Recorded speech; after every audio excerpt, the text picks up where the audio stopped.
This is what I want to do to Big Crit. Mm-hmm. I want to his while we're sitting on the couch and on his face. He'll squirm a bit because it might be too hot, but he'll calm down after he's used to it. Then I'll start to squeeze his until he shifts beneath me, letting me know it's too much. I'll tell him, baby, be easy. I got you. And he'll say, I know you do, baby, right back at me. And then I'll keep and until we're both satisfied. Get the fuck out of my studio. If our listeners knew what that was really about, they would be upset. Jesus Christ. I love Redacted. It's my favorite.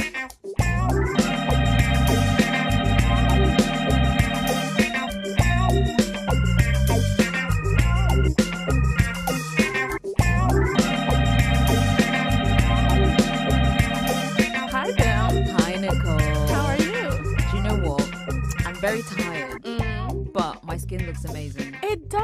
Thank You you. are popping today. Listen, I'm not even wearing makeup. That's how good my skin is these days. Look. Yes, bitch. But Yeah. why are you so glowy? Well, I mean, I've just been on holiday. I went to Atlanta on holiday. And I've never been more hit on in my life in the most polite and charming ways. Yes. I mean, God bless the South. It's real. Yes. That charm is real. Yes, it's very much so. I'm going to talk a little bit about that today. I know you are, and I'm very excited because the theme of today's episode is, in fact, the power of voices. Yes, yes. Love a good voice. I know. Listen, it's sometimes I want to say to people, up until you spoke, I was fully on board. Right.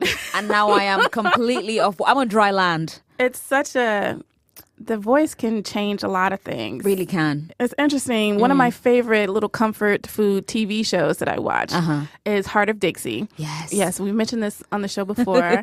And there's one storyline where AB falls for this guy who has a British accent.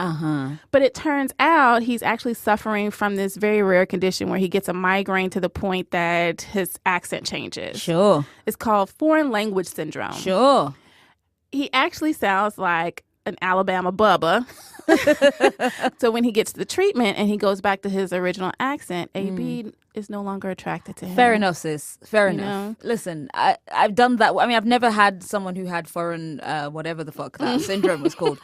But there are times when I've thought to myself, oh, I don't like that. Yeah. Or the flip, oh, I really like that. Yes. So it's really one or the other. And it's very important. I'm glad you brought up the accent thing because I do think that, you know, what we're talking about today is not so much accents. Yes. It's a combination. Yes. And also things done separately. So we're talking about the voice, like the quality, the timbre, the caliber, the depth, Yes. the height. Yes. So we're going to have a lot of clips this episode. Right.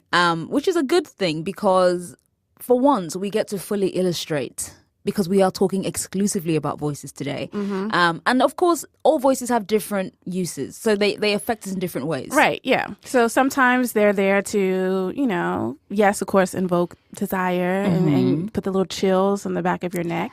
Sometimes they're there to scold, which can still get a little chill. I love a stern man. I love a stern man. And sometimes, you know, voices can just be really silly and, you know, goofy, which is also attractive. Massively so. I love a goofy voice. And I think also the thing about voices, like most of these discussions around desire, is they hit at a very specific point in a person's life. So there are some voices that I cannot fully unentwine from my youth, Right. or from my 20s, Yeah. or from my 30s. And I think that's very important as well, that sometimes a voice is very, very ordinary, but if it hits you at the time that it needs to hit you, then there it is. Like you are, you know, you've basically imprinted on this voice and that's it till the end of time. Right. So my sister back in the day loved Panthro from Thundercats.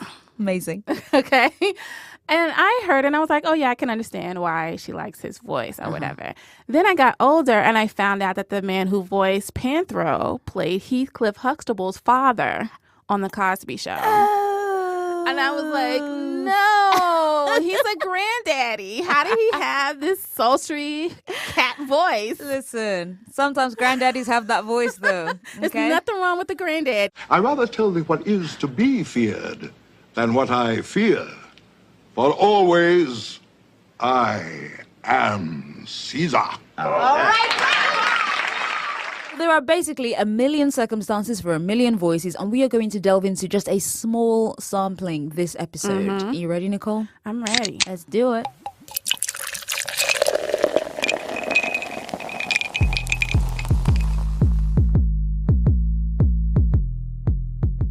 I've noticed that we've gotten really Midnight caller. Yeah. I'm into it. But there's this one person. He's an older gentleman, Of course. but he's been around for a very long time. You've heard his voice. You've seen him in a lot of different things. And his name is Keith David. Okay. Now, that's a very good first port of call because in addition to having a very distinctive voice, he also has a distinctive face. Yes. And the two things really marry well with him. Yes. Tell me about your thoughts on Keith. I think his voice is mesmerizing.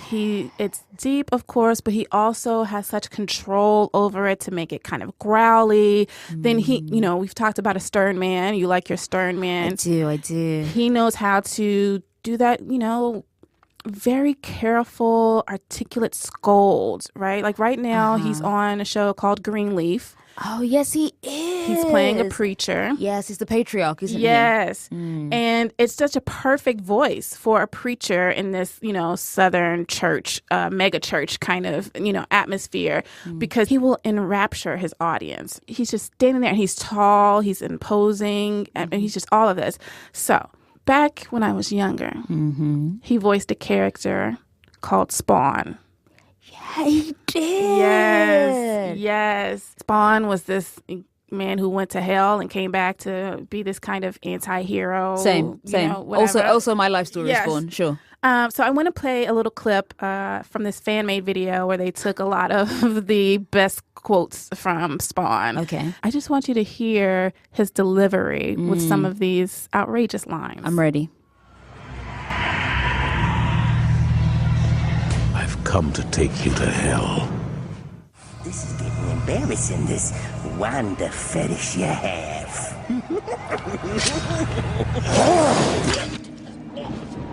I don't want to hear her name from your filthy mouth. You're gonna give him my message? Because guess what? As far as I know, I'm already dead. Which means I'm waiting for your sorry ass in the afterlife. Wow. Wow. It just growls. Do you know it rolls over you. Yeah. I've got goose pimples. Yes. Bim is holding herself in a very particular intimate way. No, I was checking. I was checking to see if I had imagined the goosebumps. But I definitely have them. He has you're right, enrapture is a very good word. I feel like he has a very bewitching voice, which I think is interesting because he played the Disney villain in The Princess and the Frog. He plays a voodoo doctor called Dr. Facilier. And again, that kind of, the voice that kind of pulls you in. I feel like he would have been a very good kind of voice to play, Car, the snake in the Jungle Book. Yes. Like he has that voice that is very kind of like it pulls you in. And then by the time you get there, you're like, wait, what? What have I agreed to? Like, I feel like he's designed to play like wizards and kind of like, mesmer people. Yes. He's very good at that. Yes. And it just like this rolling sensation that you just, it starts in your ears, right? Yes. Because that's where you're picking it up. And then it just kind of rolls over your body. Hence my goosebumps. I think also he has a voice that is very good for villainy, but also very good for like oddly enough seduction, which is interesting because he doesn't play a typical Lothario. Right. So often he's playing like a skeezy kind of. If he's ever doing kind of love interest stuff, it's always a little bit, Yeah. He's meant to be like an odd character to be allowed like love and sex, right? Yeah. But I think it's actually surprisingly effective. So he played the father in There's Something About Mary, the odd stepfather. So it's also very good for kind of stern stepfather vibes. Like he has a very, very versatile voice and it covers so much ground. That's really interesting. That's a very good voice for you to bring up, Nicole. Yeah, and it's like, we've talked about him being, the patriarch of, different types of families. He's kind of a bad guy sometimes. Often, you can find him in many different video games and across cartoons and stuff like that. Yes. But then when you talk about Something About Mary, he was this comedic person. Right. Like And harsh, but comedic. yeah. And it's just funny to hear that kind of voice used for comedy. Right. It's right. really good and interesting. A tip of the hat from Dr. Facilier. How y'all doing? I want to bring up another voice that is not exactly similar, but is also very, very good for switching. Because again, it's the quality of the voice that makes it good. And that's the voice of Jeff Bridges. Interesting. Tell me more. Okay, so Jeff has a voice that to me sounds like velvet. But velvet that's been wrapped around a handful of grit. So it's like a very lived-in voice. It feels as though he's done it all. You know, he's smoked some shit. Yeah. He's probably done all sorts of kind of weird stuff. But then what comes out the other side is this incredible textured, layered voice. And it's thick. It's a very, very kind of thick kind of, it feels like cream. Okay. You know what I mean? Okay. Like that, it's specific, pouring cream, like that you put over like your strawberries. Yes. That sounded so euphemistic, and I promise you that's not what I intended at all. Are you sure? I am 100% sure. I was being as British as I can be, thinking about Wimbledon and strawberries and cream, but that's come out. Wow. Okay. I'm going to pull this back, she said. Wait, hold on. What's happening? I am trapped in a funnel of thirst. I'm so sorry. But essentially, Jeff Bridges' voice sounds like something very rich and very, very nutritious. Oh my God, fuck this. Okay, hold on. Do you have an example?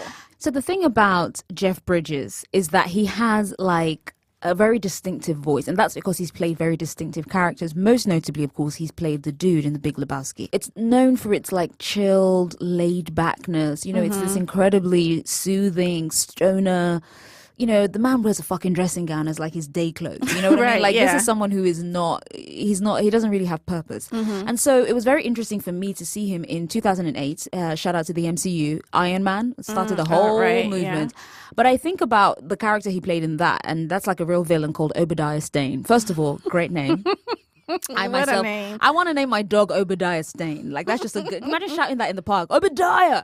Anyway, the quality of his voice, this thing that you had thought you knew, which is this very calming voice, is so different when it's colored by the fact that he's playing a very bad man who probably would quite happily kill Tony Stark, right, without a second look back. You know what I mean? Like, fuck a friendship. He's ready to kill to get his stuff out there. So I want you to listen to his voice here. It's very jocular, but I think again it's that thing, the knowledge of knowing that he's a villain, kind of changes it. So here is Obadiah Stane, aka Jeff Bridges. The arc was never cost effective. We knew that before we built it. Arc reactor technology. That's a dead end, right? Maybe. Am I right? We haven't had a breakthrough in that, 30 years? That's what they say. Could you have a lousier poker face? Just tell me, who told you? Never who told mind you? who told me. Rhodey. Show me. Rhodey or Pepper? It's Rhodey or Pepper. I want to see it. So the bit where he goes, I want to see it. Listen. Did that do something for you, Bill? Listen. It's also combined. Listen, again, the thing is, he's bald in this, which you know how I feel about bald dudes. Yes. And he's got like this thick kind of Father Christmas beard, but hot. It's very, very good for me. Like every time I watch this, I'm kind of like, fucking Iron Man. I'm really here for Obadiah Stane. Like up until the moment he dies, I'm like, oh.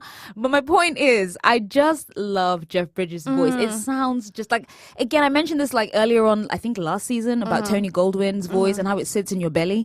That's how this voice just kind of lands. It just kind of like boop, like your stomach just gets heavy. It's such a good voice, and he does this like it's in all the roles he's played over the years. Yeah, he does like comedy and like but I think the quality that remains is just like it's a voice that you have to listen to. Yeah, like once he begins, you're like, what the fuck is he saying? Yeah, because he has a kind of he talks not slowly but measured, bitch. Yes.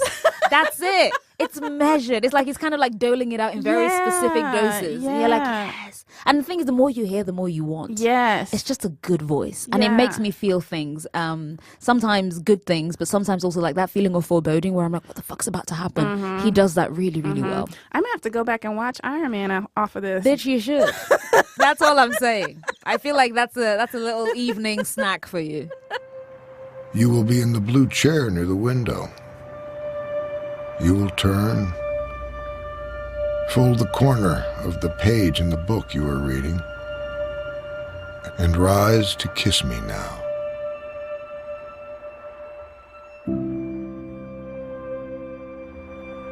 So I want to talk a little bit about the women that we kind of grew up with and their voices. And so Kathleen Turner. Yes. Okay. Iconic.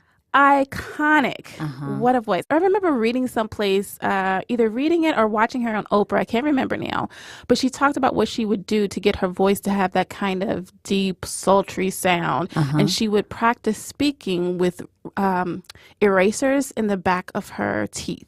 Wow. Yeah. What a detail. Yeah. I've never heard of that. Yeah. Can you imagine just like doing that? I guess the vibration and the changes in the, I don't know, but But it's like, I mean, you would have to kind of contract some muscles to hold the erasers in place while also speaking, so you don't like accidentally swallow them or gag. That's the other thing as well, that we often think about voices as these natural things that people just have, but oftentimes an actor arrives at the voice that they use. yes, it's work. It's all work. There was this film in 1983 called The Man with Two Brains that stars Steve Martin and Kathleen Turner. I watched it as a kid. I loved it. Let's not even front. That's a great movie. It's a great movie. I'm scared to watch it again to see, like... Oh, I'm sure it's trash. Yeah, you know, just to see how racist and sexist it is. But so Steve Martin was a brain surgeon. His wife had passed, but he kept her brain so he could put it in somebody else's body. That body belonged to Kathleen Turner. Naturally. Right. So, you know, it's kind of, you know, Frankenstein kind of thing, right? And so here's this clip where Kathleen's character, Dolores, is trying to seduce Steve. I want our first night together to be exciting. I do too. I hope the waiting hasn't been too hard on you. There's something I have to tell you. This fits very snug, and you may have some trouble getting it off me. You may have to tear it off my body. It's so ridiculous. It's wonderful, is what it is.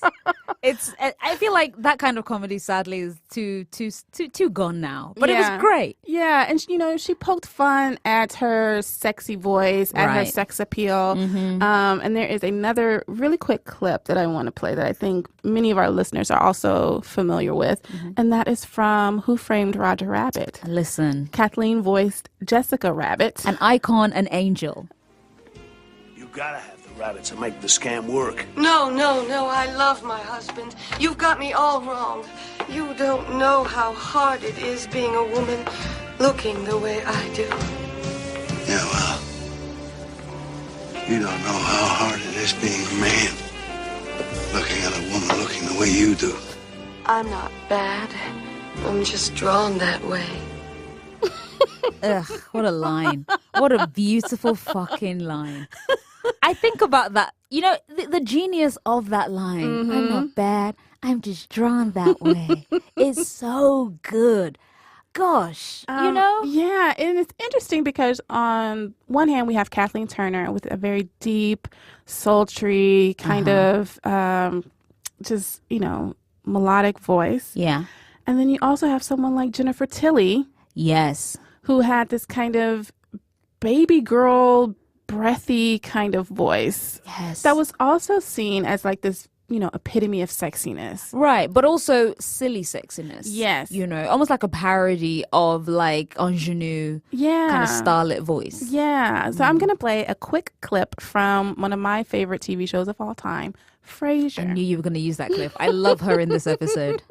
Yes, would you like the tour? I don't know. What do you want to show me? I don't know. What do you want to see?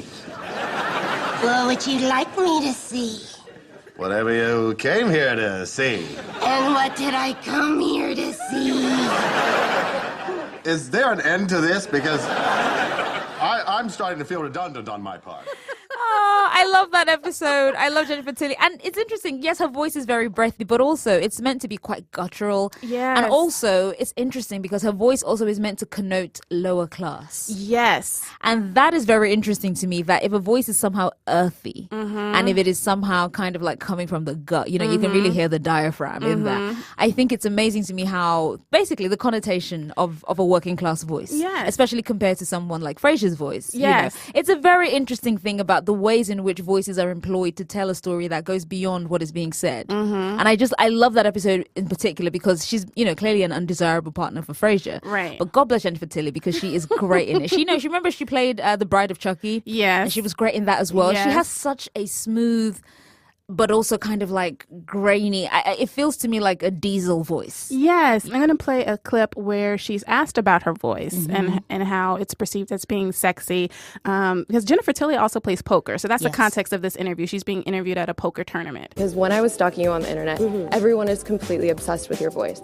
Now, is this something that developed like post-puberty? Did you chain smoke for like 10 years? How did you get this voice? Well, I never really thought I had a voice because what I hear coming out of my ears is like a very, sophisticated, low voice person. But everybody said I had like this little girl voice. Super sexy. Oh, super sexy. Yeah. Okay. Because when I first moved to LA, people like telephone people would call up and they'd say, "Oh, is your mother home?" And I'd say, "No." And they'd say, "Okay, well, we'll call back later when she's home." And I'd say, "Okay." So I didn't want to talk to you anyways. It really helped me get rid of telemarketers. So I thought, well, that's one thing it's good for. And then as I got sort of progressed in the acting world, I would either hear, "No way is that voice going to be in my movie," or the minute I heard you speak, I knew I had to have you in my film. So it works both ways for me. That's interesting. You know what's also very interesting for me is that Jennifer Tilly is half Chinese. And that always seemed to me to be a thing that people didn't necessarily go out of their way to note. Yes. And I was always very grateful to have someone who wasn't just another pretty white woman, but it was, half Chinese. And I think it matters because, again, like in all things, diversity matters even in voice work. And I was very glad to note that Jennifer Tilly is, in fact, half Asian. So shout out to you, Jennifer, for being a one voice of representation in a vastly white landscape. And it's so interesting the way that her voice is colored, right? So some people think she sounds like a little girl, and then some people think that her sounding like a little girl is sexy. That is a very interesting thing to bring up, yes. Yes, like what is that? I Well, mean, we know. We know what that is. But I think it's interesting that that's a dichotomy that to some people is not a dichotomy at all because they think little girl voices are sexy and those are the creeps that we have to look out for. So it's very, very, very interesting because I do think that that's something that hasn't been really explored, that oftentimes for a woman to be considered sexy, she has to be considered helpless. Yes. Yes. And that's very interesting. We don't get that dichotomy with men's voices. No, we do not. Nobody is out there listening to a high-pitched male voice saying, "Wow, you're so sexy and hot." Exactly. So you see, everything. This is the very key part of First Aid Kit, that your desire has been essentially winnowed down over years. It's telling you what is attractive, and this whole thing about, "Oh, I just like this," man, you've got to consider where this is coming from. I admit that I have been with other men. I mean, not that many because I'm not that kind of girl, but... Yeah, and I know that. I've never been so... Speaking of a person of amazing voice talent, Cree Summer. Cree Summer. Oh my gosh. Cree Summer is one of those people who has voiced everybody and everyone and everything since the beginning of time. Even before she was alive, she was voicing people. Yes. Cree started out so early. She started her career when she was a child. Yes, she did Penny, Inspector Gadget. Right. Okay, so Penny is a little black girl. Thank you. Good night. But I do think Cree doesn't get half or even 10% of the credit that she should because she has played everybody and everyone. And we're going to put a video up on our Tumblr that was made actually here at BuzzFeed.com, the website. And it's talking a little bit about the legacy of Cree Summer as a voice actor. Here's a little clip. She's voiced hundreds of animated characters over the past 30 years. What is your country of origin? When did the floodwaters recede? My friends call me Black Arachnia. Did you call me?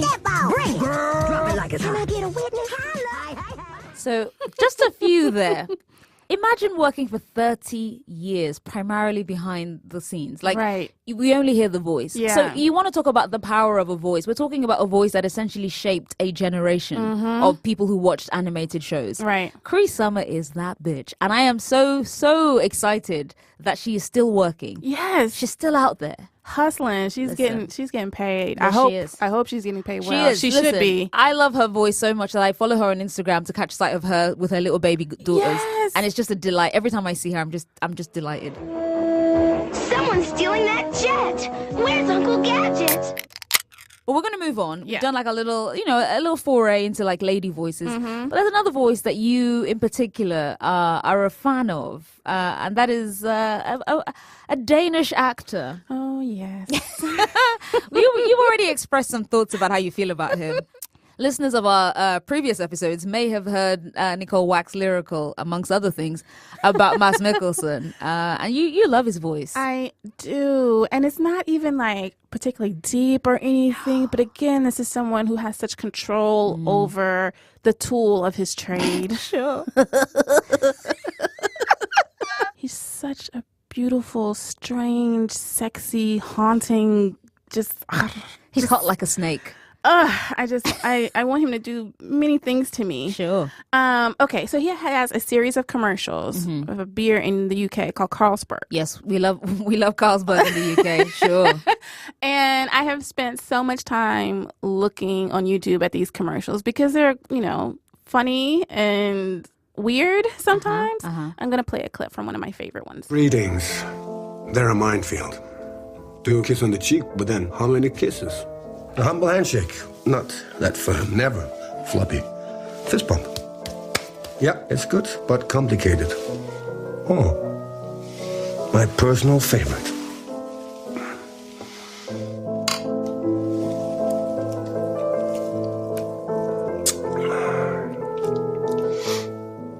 Probably. Okay, so I hate a sibilant sound, but I welcome the sound of that in my ears. Wow. Okay, so he does a fist bump, and he's like, "Yeah, it's good." And the little T, it's just. You okay? You want some space? Shall I exit the studio? And then he's got this unusual upper lip that's almost Simpson-like. Yes. Okay. It almost dances. Yes. Yeah. And it makes between the physicality of his mouth and the fact that he is speaking English with a Danish accent. It just sounds like everything he's saying is a purse into a kiss. Wow. It's almost like you're a poet.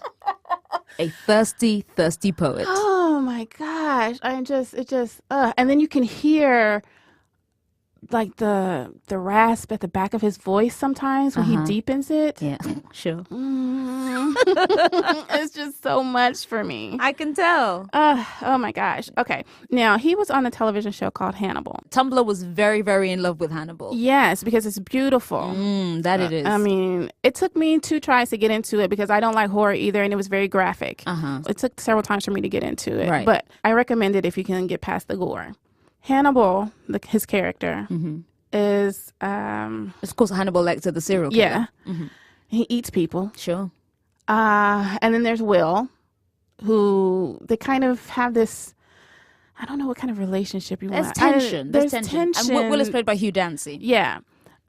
Who has an American accent, which is very flat. But anyway, I say that because I'm going to play a clip from where Hannibal is trying to psychoanalyze Will, and Will is not having it. And there's also Lawrence Fishburne in this clip. So you've got Mads Mikkelsen's voice, Lawrence Fishburne's voice. It's a lot happening. It's a lot. You won't like me when I'm psychoanalyzed. Will. Now, if you'll excuse me, I have to go give a lecture on psychoanalyzing. Maybe we shouldn't poke him like that, Doctor. Perhaps a less direct approach. What he has is pure empathy. He can assume your point of view, or mine, and maybe some other points of view that scare him. It's an uncomfortable gift, Jack. Perception's a tool that's pointed on both ends.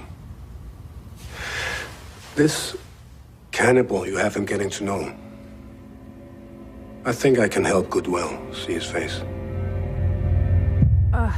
I mean, not only is the music cue there to help you realize that Hannibal is, he's not all that we think that he is. Right. I mean, but also we just know that he is the cannibal that they're looking after, that they're trying to find. And so that ending moment where he's like, I think I can help Goodwill. And, his voice deepens and it's like, here's the menace. Here's the guy underneath all of this shit that, you think is good, but no. This is a freaking man that eats people. Right. It's a good voice. It just does so much for me. I fully understand your obsession with him because I think it's a good-ass voice. Yeah, and it's a confident voice. And no matter what role that he's playing, he's had to learn different languages for various roles and stuff. And, he'll be like, I have no idea what I was saying. But, he learned, and it just sounds so good. It does. I don't pray. I've not been bothered by any considerations of deity, other than to recognize how my own modest actions pale beside those of God.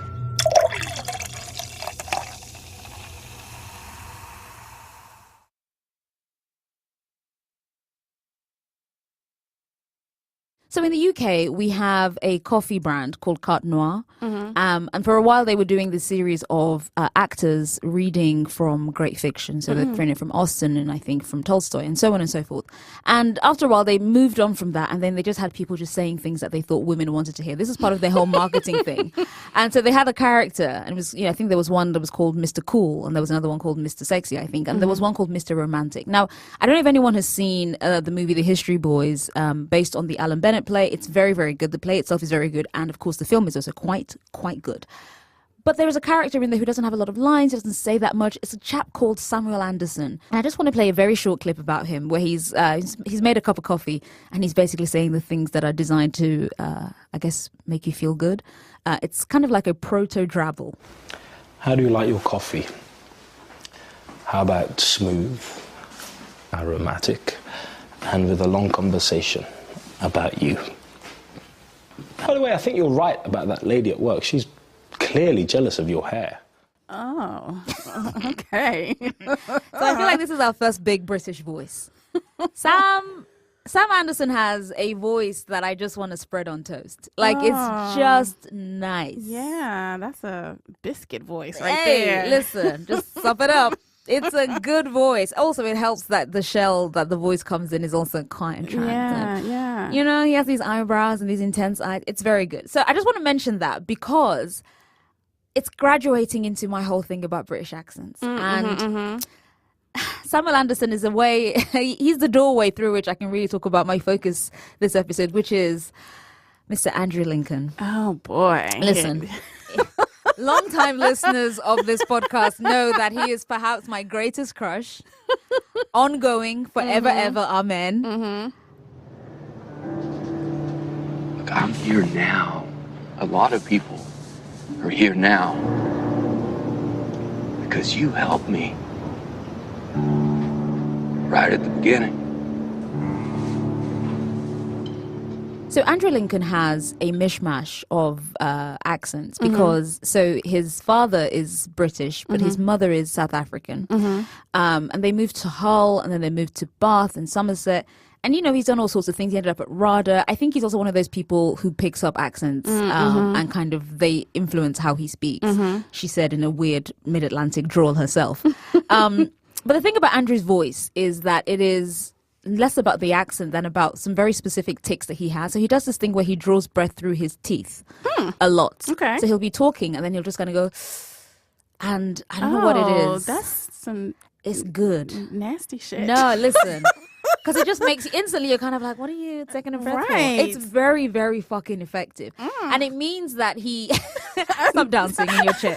I'm ready to hear it. But he does this thing that I think is it's a remarkable voice because, again, it's very husky. It's not deep, but it's husky. So it has like a rasp to it that makes you just...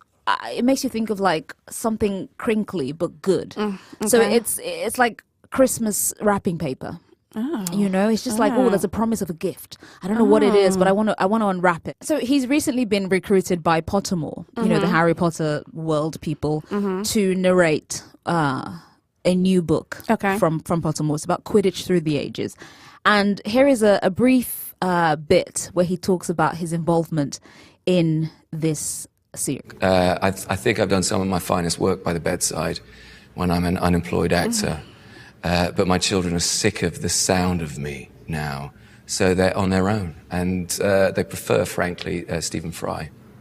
Now that I'm obviously an authority on Quidditch, I've learned the sort of nuance, the illustrious history of the game, and, you know, I am a devotee. It has everything you need. Oh. Yeah, it's a voice. Oh. That's a voice and a fucking And the things half. that he says, like it has Uh-huh. everything that you need and my by bedside. Listen, What? I know he's talking about something very, very innocent, but the thing Yeah. about Andrew Lincoln's voice is that it injects filth into everything that he is saying. And when I talk about how effective that is, I'm not joking around, because I have loved Yeah. Andrew Lincoln for years and years. Yes, yes. And I've been in love with mostly his voice. I think he's obviously a very, very beautiful person, but I think when he speaks, I stop and so he used to talk a lot on this series called Teachers, where he played a young teacher called Simon, who is essentially a dickhead, but like a good dickhead, you know, a good guy, though misguided and foolish. And again, he had this great mix. Again, all these accents that he grew up with, and they all rolled into this weird thing where he would say things. He does this thing where he bites out his words, you know. So, you know, when he says about Hagrid, he pronounces the G, the R, the I, the D. When he talks about bedside, he's pronouncing B, E, D. Like, you hear every letter in everything that he's saying. And I think there's something about that. It's the precision. Now, on that note, I want you to hear so this is that clip I just played is kind of late career Andrew Lincoln. Yeah. This is early career Andrew Lincoln, and here he is reading for a series called Essential Love Poems. Oh. And I just want you to just get into it, okay? So he's reading at this point Advice to Lovers by Frank O'Connor. Okay. The way to get on with a girl is to drift like a man in the mist. Happy enough to be caught. Happy to be dismissed. Glad to be out of her way. Glad to rejoin her in bed. Equally grieved or gay. To learn that she's living or dead. So, listen. I'm so stuck right now. You see what I mean about pulling in breath through his teeth? Yes. He's a smoker. Yes. And smoking for me is gross. But if Andrew Lincoln blew the smoke directly in my face, Yes. I would eat it up. I would just, there's something, God, I'm sweating. I just have such a strong reaction to his voice. And also the way his mouth forms the shapes so that he can, you are not okay. Look at you. Not. You are clenched so tight right now. It's a good voice, right? Yes. It's the best voice. I was not ready because I just know him from The Walking Dead, so I've only ever heard his American accent, which is whatever. Yeah. But to hear and to see... We're going to put a clip of this on our Tumblr, because first time I saw that, I was like, what the fuck? Like, I truly, my day was derailed. Yeah. You know, the way he exhales, the way he sucks on that cigarette and then he exhales. Yeah. I can't even speak. The way he exhales the smoke. Yeah. Oh my God. Like, and he does that. He's also, I will just say this as a complete aside, one of the few white men who can wear jewelry and look amazing. So that's just a little thing I'm just putting out there. Him and Jake Gyllenhaal, they're the only two. Everybody else, I'm like, take off that necklace, you fucker. But yeah, Andrew Lincoln's voice, I think, is like, again, to go back to what we were talking about, it's rich and it is textured and it gives you an insight into, so you're not just hearing the words, you're hearing the feeling behind the words. Yeah. And I think the key thing that we're mentioning with all these voices is that these people are phenomenal actors. Yeah. Because again, it's about communication beyond just the words you're saying. Your voice means something. It is, as Nicole so memorably put it, a tool that you use to communicate with people. And Andrew Lincoln, I think, is so skilled at doing that thing where he's speaking. Again, it's about breathing. It's about putting the right emphasis in the right places. You know, the weight of your words being a weight that you can hear in a voice. I'm going to move to someone who is not an actor. Okay. He's a rapper. I'm into it already. His name is Big Crit. Sure. I love Big Crit. And that is K-R-I-T. He is from Meridian, Mississippi. Listen. Mississippi boy. M-I, crooked letter, I, crooked letter, I, humpback, I. That is how we learn to spell Mississippi. His voice, it is so good. Like, his music makes me want to move my shoulders, and then his voice makes me want to move my panties. Oh, and it's my just, God.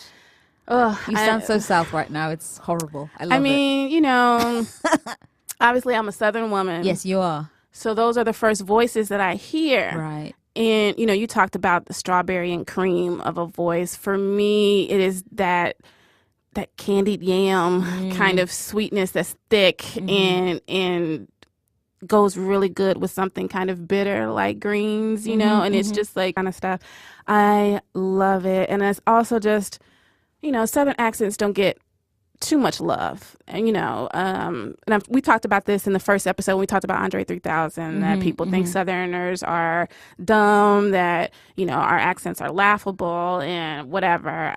But for me, it is a place of home. And there are times when I'm just like, I want to hear a good country Southern accent. I want to feel good about, you know, how I'm talking. I know that nobody's going to make fun of what I'm saying because we're all in the same kind of boat. But I love his voice. I love what he does with his voice as a rapper. I love the way that he can change his flow, but it always sounds like him. Big Crit, Mississippi, I love you. The idea of spirituality and believing something greater than you that wants to see you in a positive perspective and wants you to do better, I can't let that go. And I have to put it in my music because my grandmother helped me with these morals, and I'm from Mississippi, the Bible Belt. So another voice for me that actually, when I was thinking about whose voices kind of affect me, I was surprised because then I thought, wait, of course this guy. Now, you may see him more recently in HBO's Westworld. It's Jeffrey Wright. Oh, interesting. Yeah, there's something about his voice. So he has this, again, to talk about it, just the idea of a relaxed seeming voice, even when you can tell there is tension in him. And I think he has a very kind of, again, it's that thing about marrying the voice to what they look like and the kind of roles they play. And Jeffrey often plays people who are quite complex. You know, they seem quite simple on the surface.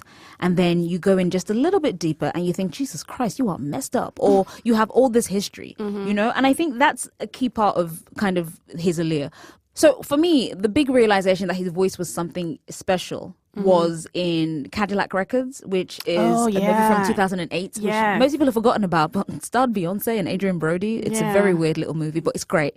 I mean, it's terrible, but it's also good. Yeah. And he plays Muddy Waters, the famous guitarist. Yes.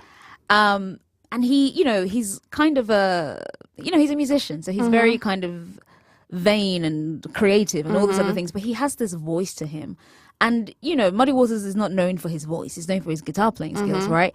But hearing Jeffrey give voice to him, suddenly I thought, I want to know everything about Muddy Waters. Like, he has so much presence. And the way he speaks is very slow and deliberate. And he's so smart. And what he's saying, he wants you to hear. It's very, very good. And I thought that came together again when he played Felix Leiter in Casino Royale. Oh, yeah. That's the first James Bond movie starring Daniel Craig. And this exchange here is one that I sometimes just play in my own head because I love the sound of Jeffrey's voice in this clip. So hold tight to your knickers. Funny game, right? Sorry, I should have introduced myself, seeing as we're related. Felix Leiter, a brother from Langley. You should have a little faith. You keep your head about you, I think you have him. Had. Excuse me. You're not buying in? No. Listen, I'm bleeding chips. I'm not gonna last much longer. You have a better chance, I'll stake you. I'm saying I'll give you the money to keep going. Just one thing. If you pull it off, the CIA bring him in. And what about the winnings? Does it look like we need the money? Bitch, whenever... I want to bite the microphone. Listen, sometimes whenever I'm spending money that I shouldn't be spending, I hear in my own voice, Felix Leiter's voice, aka Jeffrey Wright's voice, going, do we look like we need the money? Jesus. I'm telling you, when I saw that, I squirmed in the cinema. I was like, what? So I went in there expressly to fancy Daniel Craig because I have a crush and it's not gonna change. So don't tell me about how he looks like a foot. I don't care. Yes, you know that was exactly what I was gonna say. I don't give two single shits about that. He looks like a foot. But then I went in and I saw Jeffrey Wright and he said that line, you know, I'll stake you. You know, and he goes, do we look like we need the money? And I was like, you don't look like you need the money. Your beard is moisturized and your skin is glowing. You are rich, bitch. Like, Jesus Christ, that voice follows me into my dreams. Like, I'm not kidding. I think about that line maybe once every 2 weeks. It's delivered so beautifully. It's, you know, like I said, Jeffrey Wright just looks like money in this. And it's such a perfect bit of casting. Felix Leiter as, you know, the CIA guy, you know, a brother from Langley. Yeah. And I'm like, bitch, I want to move to Langley. All of it. It's so, every line he utters is iconic in this scene. And the thing about it is, like, his voice isn't necessarily deep. It's you not. know, this is not Barry White. No. You know what I mean? But he was able, again, just the master of the control. The control. That's the key of this whole thing. Name this episode The Control, because it is just, that's the point. That's what makes a voice really kind of resonate. Yes. You know, when someone is, you can tell they are doing work, they're modulating it just right. Because a certain type of whisper will start to get on your nerves. Right, You know, right. It goes past like, oh, this is pleasant, and then it gets like kind of creepy and uncomfortable. Right. But that he was able to keep that whisper growl for so long. That's it. It's a whisper growl. It just hit me directly in my chest, and then it just kind of settles in like a cat. I'm just like, take your time. The whole thing is just nice. And every time I hear it, every time I watch, you know, I watch Casino Royale every time it's on telly because that's the law. And every time it comes to that scene, my whole body kind of curls in on itself. I become like, it's ridiculous. Like my back arches. Yeah. Like I'm just kind of relaxed. Yeah. If I smoked, I would light a fag, you know, just kind of like, oh, that's it. It's coming home. It's such a great voice. And my only regret, of course, is that Felix Leiter, being who he is in these movies, doesn't ever have a big role. But Jeffrey Wright came in and said, you people are going to remember this fucking Felix Leiter. You're going to remember me. And boy, do I. I'm telling you, every 2 weeks I think about that line. Do we look like we need the money? I understand what I'm made of, how I'm coded, but I do not understand the things that I feel. We've talked about some great voices. Listen, feel free to add both Nicole and I's voices to the Rolodex of thirsty voices in your life. That's the only reason why we're doing this show, so that we become embedded in people's psyches. That's literally it. That's it. But anyway, we hope you enjoyed that. I really enjoyed that. You know what? I feel like we're going to do another Voices episode because voices mean so much. Yes. And, you know, they're such a soothing, important part of our lives. Yeah, exactly. Yeah. Hint, hint. We're also talking about ourselves here, guys. No, that was great. Oh God, Nicole, I just feel like this has sadly opened up even more doors into more voices. But you know what? For a first attempt, I feel like we did a really good job here. Yeah. You know, who knows what the next season will hold, because this is our season finale. It is.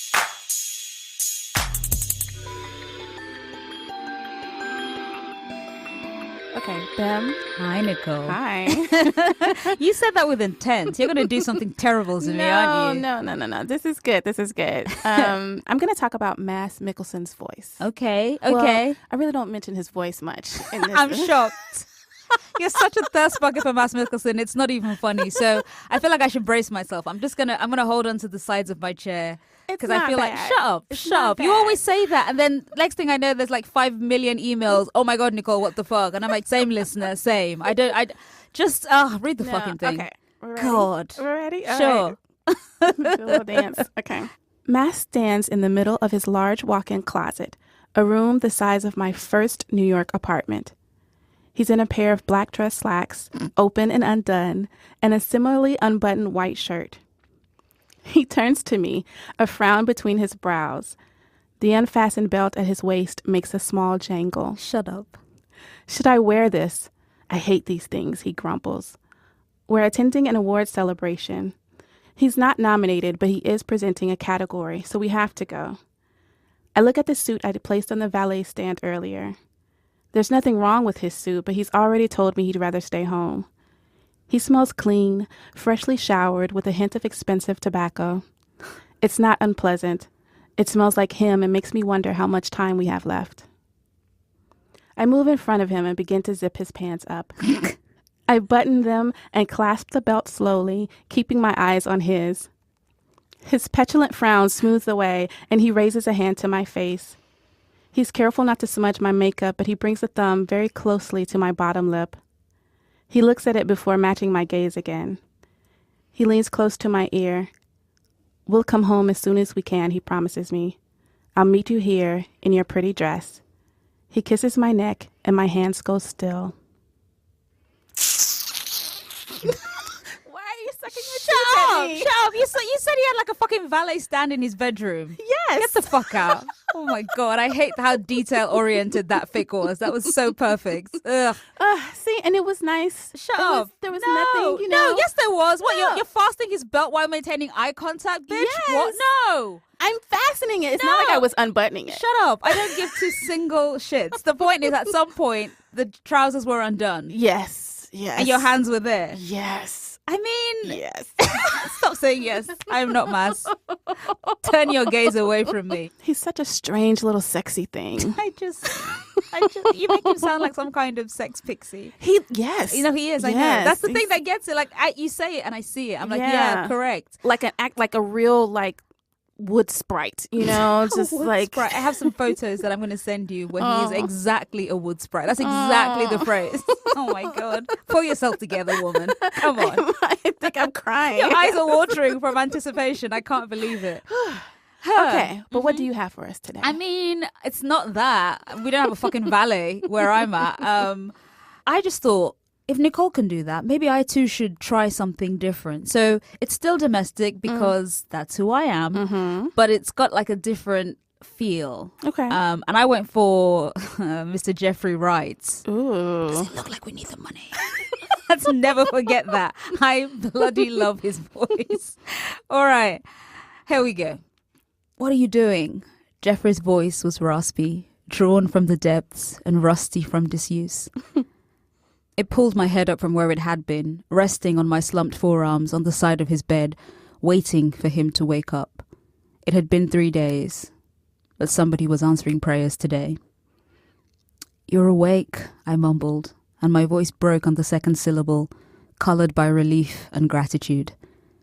Of course I'm awake, he replied, his voice getting stronger. You know how my insomnia is.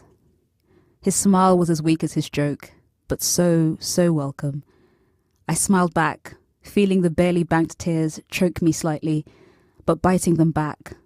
That he was conscious, barely upright, but still conscious and speaking at all was an unexpected gift.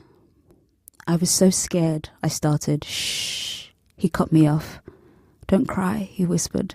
I'm here. I'm not going anywhere. Oh my God. His thumbs grazed my cheeks, looking to soothe. I let my tears fall, grateful and happy for the time being. You don't have to be scared, he said. I nod and allow myself to believe the truth. There is no room in his voice for lies.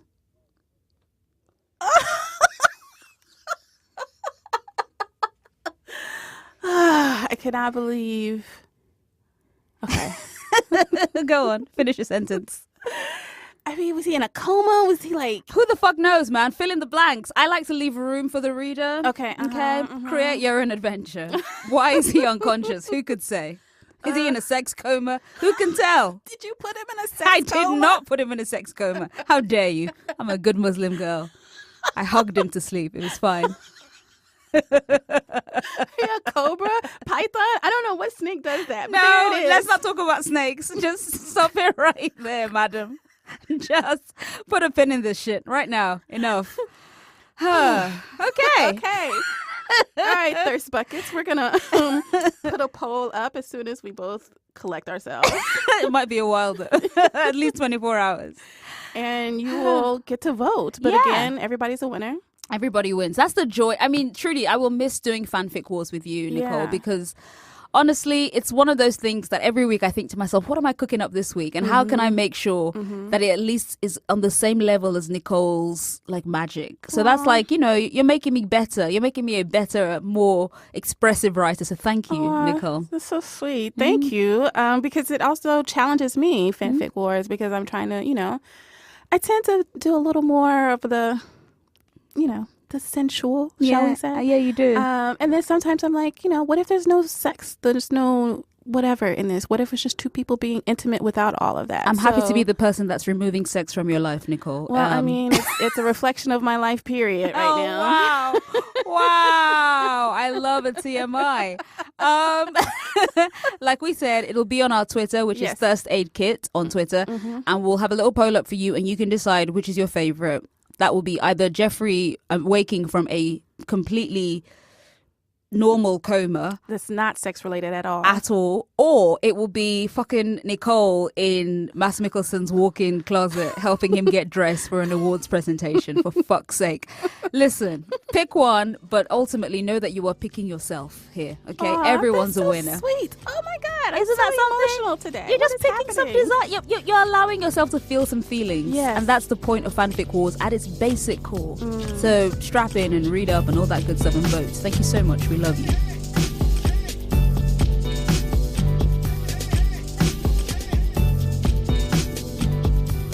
All right, everybody. I don't know if we told you this, but this is our season finale. It is. It's all over. But we will be here. Don't unsubscribe.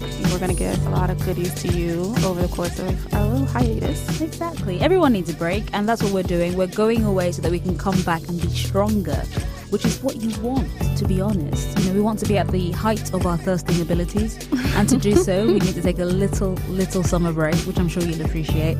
But we will be back. So please, as Nicole said, do not unsubscribe. There will be stuff happening while we're away. So stay tuned. Because we are having a third season. We are coming back. We are coming back, Nicole. We secured the bag.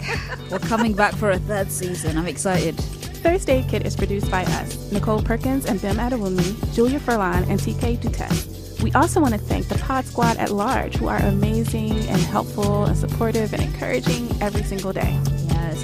We'd like to thank our studio guests this season, whether they were in person or came to us via the phone. Shout out to technology. The brilliant Brittany Luce, the astounding Alana Bennett, the alluring Alexis Ned, and of course, the ravishing Rahul Kohli. Hey. Hey, Rahul. Hey. She said creepily. Thank you also to the listeners who sent in drabbles, love letters, marriage proposals, and maps to hidden treasures. And also thank you for not hurting yourselves too badly while you listen to our episodes. Just the occasional scratch, just a light scratch. Our music is by Tanya Morgan. Thank you very much to you. You can follow the show on Twitter at Thirst Aid Kit, and we're at Tennessee Whiskey Woman. That's whiskey with an E, woman, and Bimadew, BIMADEW. Plus, we're on Tumblr at thirstaidkitpodcast.tumblr.com. Come thirst with us over there, please. We're going to need some thirst sommeliers for season 3, so please don't stop calling. Leave us a brief message on 765-884-4778. That's 7658-THIRST. Non-US listeners can send us a short voice note via email, which is, of course, thirstaidkit@buzzfeed.com. Don't forget to head over to Apple Podcasts and leave a review and rate the show. It helps other people discover Thirst Aid Kit, and we love 5 stars. It makes our skin glow. If you do live tweet your listen, please use the hashtag TACPOD. That's TAKPOD. And you can send us emails of love, affection, cash, all that good stuff at thirstaidkit@buzzfeed.com. This is a wrap on season 2, and we need our summer holidays, but we will still be in your ears one way or another. So again, do not unsubscribe. Stay tuned. We love you. It's going to be hard in these feverishly hot months, but you got to stay thirsty. You've got to. I implore you to stay thirsty. We'll be back though, so we need to make sure that everyone keeps the same energy, okay? We're doing this as a group. We're like the Borg. We're all one mind, one thirsty mind. We love you. We'll be back soon. Love you. Bye. Oh, the mics sound velvety today. Yeah, that's what I'm saying. They did something. Oh, hello. Oh, hi. Hello. Hello, Midnight Caller. What's your name and where are you calling from? Oh, that's nice. My name is Stacy. Oh, hi, Stacy. I love when I go, hi. So sweet. Stacy, where are you calling from tonight? I'm calling from Alabama. I knew you were going to say Alabama. I knew.